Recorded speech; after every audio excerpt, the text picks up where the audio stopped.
Welcome to அன்பு Sudha kitchen. இன்னைக்கு நாம பார்க்க போகும் ரெசிபி கமக்கு மட்டன் கீ ரோஸ்ட் தாங்க. இதை எப்படி செய்யலாம்னு பார்க்கலாமா? வாங்க வீடியோக்குள்ள போகலாம். ரொம்ப டேஸ்டா இருக்கும் இந்த மட்டன் கீ ரோஸ்ட்.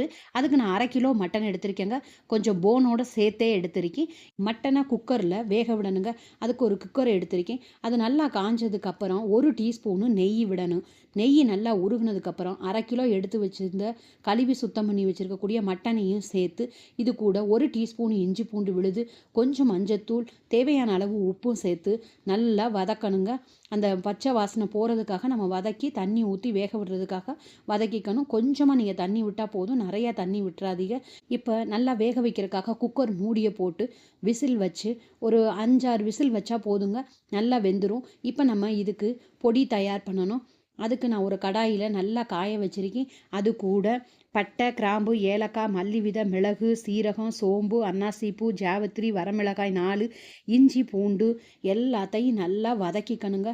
நல்லா ரோஸ்ட் பண்ணி எடுத்துக்கோங்க. இதை மிக்சியில் பேஸ்ட் மாதிரி அரைக்கணும். அதுக்காக இதை வறுத்து எடுத்து வச்சுருக்கேங்க. ஏன்னா இதுதான் நல்லா அந்த கீ ரோஸ்ட்டுக்கு வாசனையாக இருக்கும், நம்மளே மசாலா தயாரிக்கிறதுனால.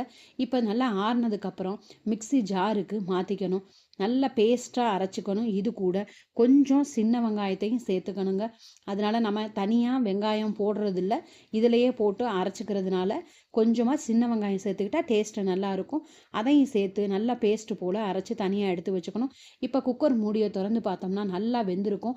கொஞ்சமாக தண்ணி மட்டும்தாங்க இருக்குது. அந்த தண்ணி பரவாயில்ல. நம்ம இப்போ போட்டு இதை மட்டனை வதக்கையில் தேவைப்படும் அந்த தண்ணி. இப்போ தனியாக ஒரு பவுலுக்கு மட்டனை மட்டும் வேக வச்ச மட்டனை தனியாக எடுத்து வச்சுக்கோங்க. மட்டனை வேக வச்ச தண்ணியை நீங்கள் ஊற்றிடாதீங்க, அதை வச்சுக்கோங்க. இப்போ ஒரு கடாயில் 1 டீஸ்பூனு நெய் விட்டு, நெய் நல்லா உருகுனதுக்கப்புறம் கொஞ்சம் கருவேப்பிலையை வெடிக்க விட்டு இப்போ நம்ம அரைச்சி வச்சுருக்க அந்த பேஸ்ட்டையும் சேர்த்துக்கிட்டு நல்லா வதக்குங்க. பச்சை வாசனை போகிறதுக்காக நம்ம வதக்கிக்கிறோம். இப்போ கலருக்காக கொஞ்சம் காஷ்மீர் சில்லி பவுடர் 1 டீஸ்பூன் சேர்த்துருக்கேன். இப்போ இது கூட கொஞ்சம் மஞ்சத்தூள் சேர்த்துக்கோங்க நிறத்துக்காக. இந்த மசாலாவுக்கு தேவையான உப்பையும் சேர்த்து நல்லா வதக்கணுங்க. ஏன்னா இதில் இருக்க பச்சை வாசனை நல்லா போகணும். அதனால் இஞ்சி பூண்டு வாசனையெல்லாம் போகிறதுக்காக நம்ம இப்போ வேக வச்சுருக்க அந்த தண்ணியை இது கூட சேர்த்துக்கிறோம். நல்லா 2 கொதி மிதமான தீயில கொதிக்க விடுங்க. அப்போ தான் அந்த வாசனையெல்லாம் போகும். அப்போ எண்ணெய் பிரிஞ்சு நல்லா வருங்க. இந்த நேரத்தில் வேக வச்சு எடுத்து வச்சுருக்கக்கூடிய மட்டனையும் சேர்த்து இது கூட போட்டு நல்லா கிளறி விடுங்கங்க. ஏன்னா கொஞ்சம் எனக்கு மசாலா ஜாஸ்தியானதுனால கொஞ்சம் கிரேவி மாதிரி இருக்குது.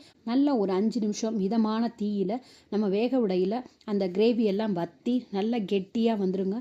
பார்க்குறதுக்கே நல்லாயிருக்கும். இப்போ இது கூட கொஞ்சம் கருவேப்பிலையும் கொத்தமல்லி இலையும் தூவி இறக்குனோம்னா சூப்பரான மட்டன் கீ ரோஸ்ட்டு ரெடிங்க. அவ்வளோ அருமையாக இருந்துச்சு. அந்த மசாலாவும் நல்லா இருந்துச்சு. ஏன்னா நம்ம வறுத்து அரைக்கிறனால டேஸ்ட்டும் நல்லா இருந்துச்சுங்க. இது போல் உங்கள் வீட்டில் செஞ்சு பாருங்கள். உங்களுக்கு பிடிச்சிருந்துச்சுன்னா லைக் பண்ணுங்கள், ஷேர் பண்ணுங்கள்.